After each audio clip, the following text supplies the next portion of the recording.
மதுரையில் 4/9/2025 வியாழக்கிழமை ஒரு மிகப்பெரிய மாநில மாநாடு நடத்தப்படும். அந்த மாநில மாநாட்டில் நம்முடைய அனைத்து நிலையிலும் இன்றைக்கு நீங்கள் எதிர்பார்த்திருக்கின்ற அந்த முடிவு, எதிர்காலத்தில் நாம் என்ன முடிவுகளை எடுக்கப் போகிறோம் என்ற முடிவு, அத்தனை கொள்கை விளக்கங்களும் உங்களுடைய பெருத்த ஆதரவோடு அங்கு நிறைவேற்றப்படும் என்பதை மட்டும் இந்த நல்ல நேரத்தில் தெரிவித்து, எந்த சூழ்நிலையிலும் எவ்வளவோ இந்த 2 ஆண்டு காலம் பல சூழ்நிலை வந்தது, நமக்கு எவ்வளவோ பின்னடைவை நம்மளுக்கு பின்னுக்கு தள்ளி கொண்டு நீர்த்தி போக செய்ய வேண்டும் என்ற உணர்வோடு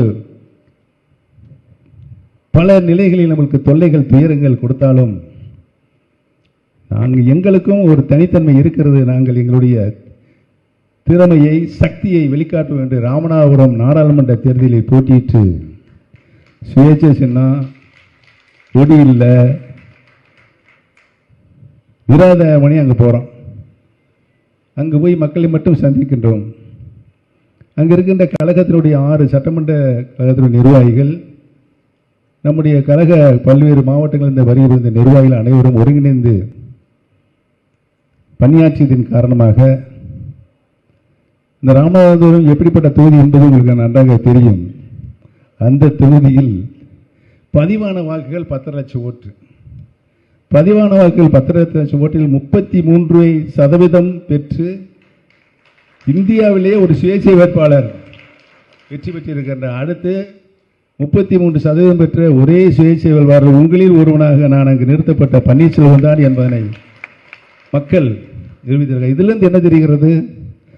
தமிழக மக்களுடைய ஆதரவு நமக்குத்தான் இருக்கிறது என்பது ராமநாதபுரம் நாடாளுமன்ற தேர்தலில் நிறுவனமாயிருக்கிறது.